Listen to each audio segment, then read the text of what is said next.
is forced to flush away, but Sneaky is ripping through people. Amazing chase 10 as well. Cloud9 find the advantage in the fight for once. Meteos trying to look for another. There's the Realmore. Open onto Athena, that's going to block up. Sneaky destroys him. Caster's in. Is he going to try and steal it down? Faker's taking out Maple. Now Caster's caught out. He got it. Oh my god, he stole the Baron. MMD is going to fall down. He'll lose his GA. But SK Telecom will secure first, will show themselves moving into Chicago, and push Cloud9 through to the quarterfinals. Good evening, everyone. Welcome, ladies and gentlemen, to the final group stage edition of Worlds tonight. I'm Sjokz supporter, joined by Alberto, Crumbz, Hifo, and Sam, Kobe, Hartman, Kensler. The groups are officially over, and all eyes are on Chicago. I sound excited because, of course, we just saw the group draw happening, but, you know, it's been a good 2 weeks. It definitely has. I mean, it's been an exciting group stage. Group stage is usually exciting, more so week 1 for NA than week 2, but yeah, it's kind of hard that history does repeat itself, and we have been kind of disappointed by North America, but Korea just got so down. But not completely, because earlier we saw Group B play their final 6 games, and after starting the day neck and neck, Korea's SKT, as you said, asserted their dominance with 3 straight wins. Meanwhile, the Flash Wolves, Cloud9, and IMA went 1-2 in the second round robin. It was very interesting, and it started off pretty good for SKT, and it just kept on going. they definitely look good doing it today. And they've definitely established themselves as 100% definitely favorites. And they just picked the hardest compositions to execute. Nobody can play what they're doing, which is just another way to show off just how good they are. So if you go into the quarterfinals against them, not only do you have to deal with the regular meta, you also have to deal with their own thing, which is just out of this world. Yeah, after going 2-1 to open the tournament, SK Telecom T1 picked up a few more wins, including one over China's IMA to claim the first place in the group. Very important match was that for that. And as you said, interesting compositions, of course, trying a couple of new different things, even when they still had to secure first. This game was hilarious from IMA with the Kazakhs and Nautilus. It was just really, it was fun. You kind of know what's happening in the end for SKT being able to win, and here's going to be a nice little Baron steal, which is the only thing we could credit a Voidless to this entire game. It was pretty awesome steal, you know, going invisible there and getting it right before he dies. But as fun as it was to watch, SKT still dominating performance there. Yeah, definitely very good for them. And then in the second, or in the fight for second rather, Cloud9, they showed up when it counted, picking up a win against IMA to keep their tournament hopes alive. They didn't have faith in their own hands, but they had to win. But man, was it hard. Yeah, you got to start sweating for this one. This one was Cloud9 being able to take the advantage and not being able to break through that late game team composition, as you see here, that 42-minute in. IMA defense with Meteos just walking into the mid lane for some reason and getting caught. IMA doing well. Yeah, Cloud9 said it themselves. They've got a lot of stuff to clean up. They are going to move forward, but it is going to take some work. Yeah, they had a couple of these games where it actually went really long. Of course, that Flash Wolves won last week famously as well. And of course, the nerves had to be getting to them. But C9's fate was then in the hands of SK Telecom, who would knock Flash Wolves out of contention with a win. And luckily for C9, SKT came through. Just all business for SKT right here, being able to just execute their 1-3-1 composition so well, and Bang having 44% of the team's damage. I mean, that is absolutely bonkers. I just feel like Poppy and Alistar are so important at Worlds. With all these Barons being stolen, you need as many bodyguards for around Baron as you could possibly have, because even there, another one stolen away. Yeah, and with all that, after 6 games, Korea's SK Telecom T1 and North America's Cloud9 secured the top 2 spots, knocking Flash Wolves and IMA out of the tournament. So, I mean, it might have not been pretty, but Cloud9 did it, Kobe. Yes, sir. They're in there. And, you know, they have a little bit of time to practice, but they were all talking about how, yes, we're super glad that we made it, but they're very well aware that there's a lot of stuff they're going to have to improve on. Well, of course, it's fun riding to quarters off the backs of SKT. What better team to do it off of? But they are facing against Samsung, which personally, I don't have a lot of hope for Cloud9, unfortunately, even though Samsung looks honestly, for me, the strongest team here so far, and that's quite scary. Well, yeah, their week 2 performance was definitely convincing. Yeah, it was stellar. And our first quarterfinal clash comes next Thursday at 5 p.m. Central European Time. No, Central Time. As Worlds 2016 takes over the historic Chicago Theater. Samsung Galaxy, as said, will face Cloud9 in a best-of-5, with the winner advancing to the semifinals in New York City. So, we see our matchups lining around. Let's hear your predictions. First up, Samsung Galaxy versus Cloud9. I feel like we gave it away. Yeah. Okay, Lightning, Samsung. All right. Korea. Friday's quarterfinal, SK Telecom T1 versus Royal Never Give Up. Korea. All right. And Saturday, Korea. oh my God, the Rocks Tigers versus EDG. I guess you're giving it to the Rocks Tigers. And then Sunday, H2K versus Albix Nox Luna. H2K. All right, okay, that was fast. Well, we'll hear these guys out in just a second to, well, say a little bit more about those predictions. But if you're watching in client, be sure to hit up youtube.com/WorldEsports for the full-length version of Worlds Tonight.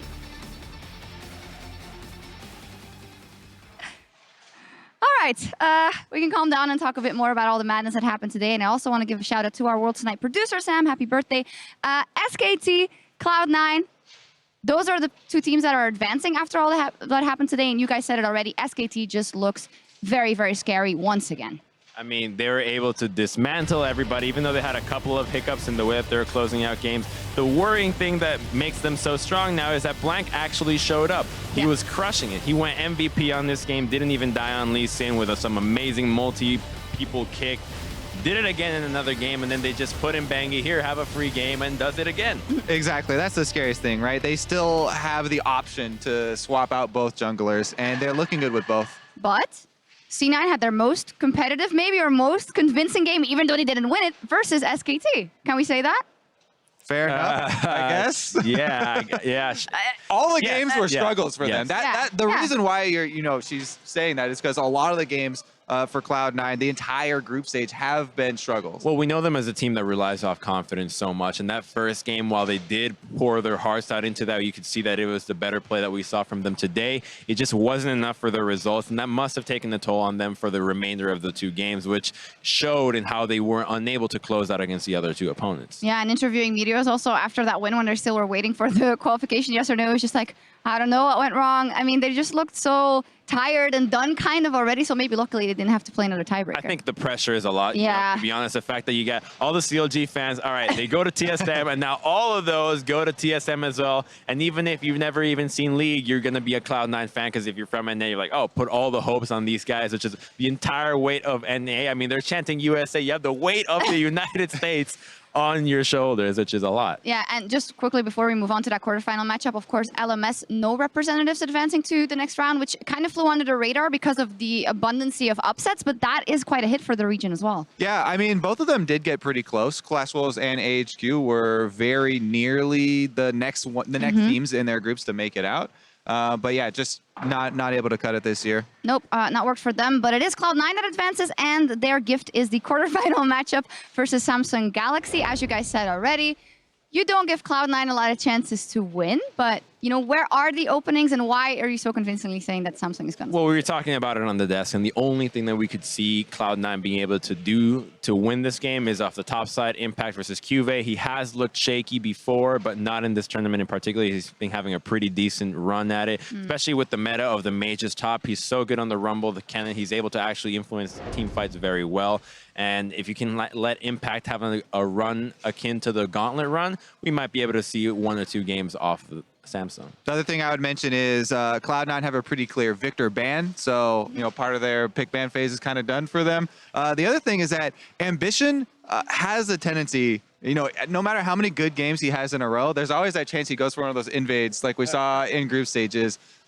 So snowballing off of, punishing. I mean, relying on that guy, relying on the opponent's mistake is not the best way for a team to win. But I mean, if it's your only way, then why not go all in, right? Yeah. I mean, you also have to build faith, Crumbz. I've turned atheist after this. All right, let's take a look at the other quarterfinal matchup, other side of the bracket. SK Telecom versus Royal Never Give Up. And, well, obviously, SK Telecom is the favorite, but Royal Never Give Up, when they show up, they do show up. It's just the same story that it's very up and down. Yeah, exactly. The biggest difference here is consistency. Yeah. SKT have been the model of a great League of Legends team here.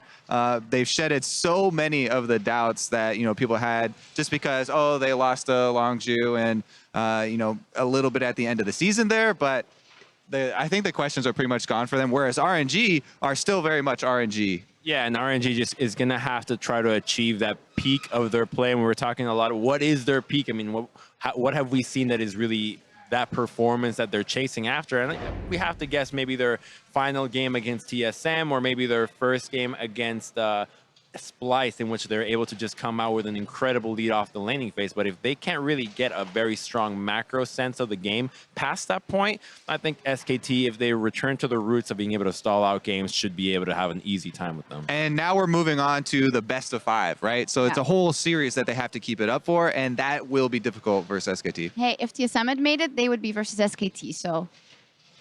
Whoa, where'd that come from? Huh? I'm just trying to make the pain a little You're bit. just trying to remind us to make never us mind. feel worse. No, I don't. I want no.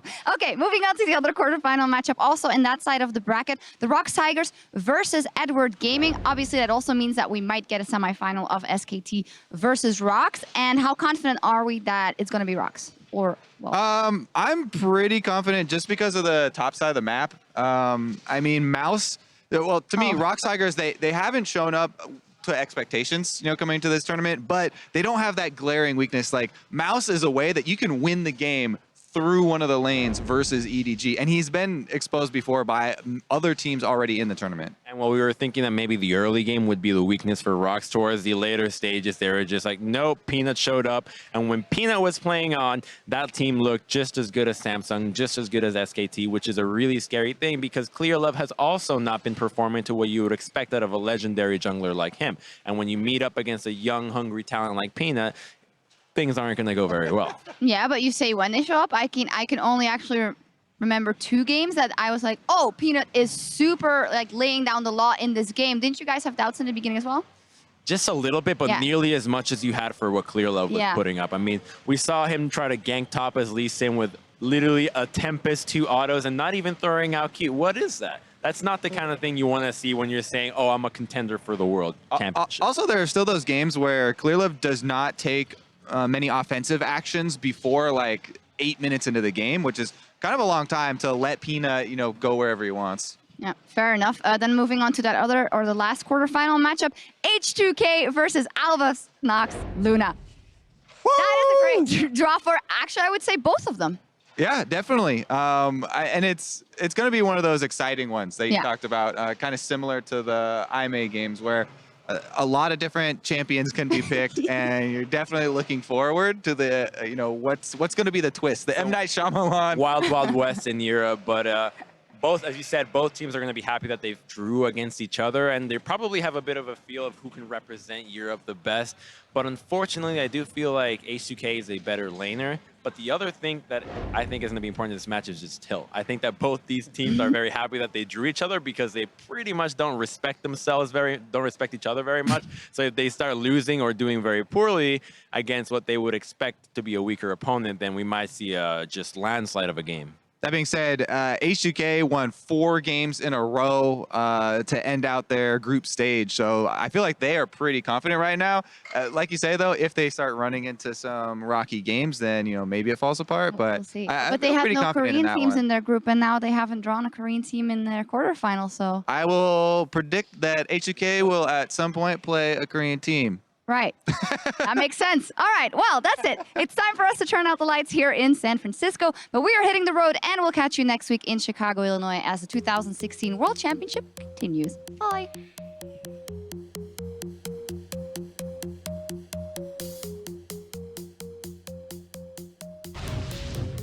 Is forced to flush away, but Sneaky is ripping through people. Amazing chase dead as well. Cloud9 finally advantage in the fight for once. Meteos trying to look for another. There's the realm war. Warping onto Athena. That's going to block up. Sneaky destroys him. Caster's in. Is he going to try and steal it down? Faker's taking out Maple. Now Caster's caught out. He got it. Oh my god, he stole the Baron. MMD is going to fall down. He'll lose his GA. But SK Telecom will secure first, will show themselves moving into Chicago, and push Cloud9 through to the quarterfinals.